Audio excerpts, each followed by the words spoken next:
नमस्कार, news for nation देख रहे हैं आप। आपके साथ मैं हूं ऋचा शर्मा। 2021 में फिर से चुनाव होंगे।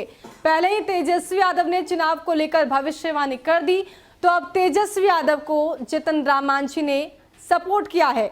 दरअसल जीतन राम मांझी ने भी कह दिया है कि 2021 में चुनाव होंगे, लेकिन ठहरिए, यहाँ पर चुनाव का मतलब उपचुनाव जीतन राम मांझी बता रहे हैं। दरअसल जीतन राम मांझी कह रहे हैं कि बिहार में तेजस्वी यादव को मुंह की खानी पड़ी। तेजस्वी यादव की पार्टी 75 सीटों पर भले ही जीती हो, लेकिन सत्ता तक जाते जाते रह गए। और सबसे बड़ा क्रेडिट एनडीए की तरफ से चिराग पासवान को दिया जा रहा है। लेकिन इन सब के बीच जीतन राम मांझी ने तेजस्वी यादव की बात पर पलटवार किया है।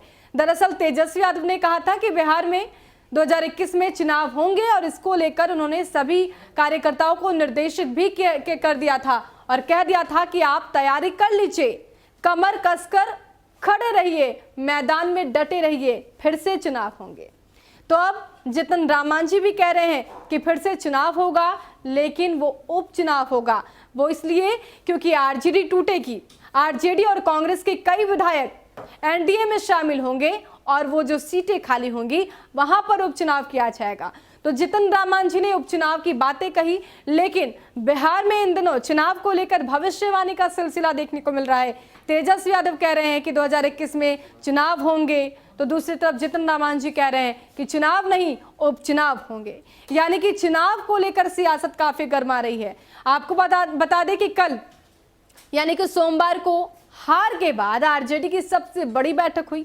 इसे बड़ी बैठक हम इसलिए कह रहे हैं क्योंकि समीक्षा तो इससे पहले भी की जा चुकी है, लेकिन इस समीक्षा बैठक में सिर्फ पदाधिकारी नहीं, बल्कि पार्टी के सभी जिला अध्यक्ष के साथ साथ तमाम कार्यकर्ता और नेता मौजूद थे। यूं कह ले तो पूरा का पूरा आरजेडी एक साथ था और पूरे आरजेडी की ये बैठक थी। ऐसे में तेजस्वी यादव ने सबको निर्देशित किया और इसके साथ ऐसे नेता जो भीतरघात कर रहे हैं उन्हें तेजस्वी ने हड़का भी दिया। ये कह दिया कि अब बिल्कुल बर्दाश्त नहीं किया जाएगा।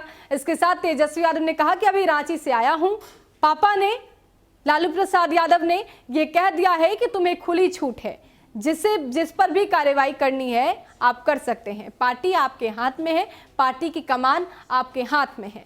जिसके बाद तेजस्वी यादव ने इसी बात का जिक्र करते हुए कहा कि अब मेरे पिता लालू प्रसाद यादव ने, पार्टी के संस्थापक ने मुझ पर जिम्मेदारी दे दी है। ऐसे में अगर किसी से चूक होती है तो उसे बख्शा नहीं जाएगा। अगर कोई विश्वासघात करता है तो उस पर सख्त से सख्त कार्रवाई की जाएगी, पार्टी से उसे निष्कासित कर दिया जाएगा। और इसके साथ तेजस्वी यादव ने यह भी कह दिया कि 2021 में चुनाव होंगे और ऐसे में आप तैयार रहिए चुनाव मैदान में उतरने के लिए। तो तेजस्वी यादव ने ये बातें कही, जिसके बाद से बिहार की सियासत में बवाल मच गया। लेकिन इन सब के बीच अब जीतन राम मांझी भी कह रहे हैं कि बिहार में चुनाव नहीं तो उपचुनाव जरूर होंगे और ऐसे में आरजेडी का टूटना तय है। तो कुल मिलाकर देखा जाए तो सियासत में चुनाव को लेकर बयानबाजी खूब हो रही है, चाहे वो चुनाव की बात करें या फिर उपचुनाव की। अब देखना होगा कि इन दोनों में कौन सही और कौन गलत होता है। फिलहाल के लिए इतना ही। बने रहे हमारे साथ और देखते रहे न्यूज़ फॉर नेशन। नमस्कार।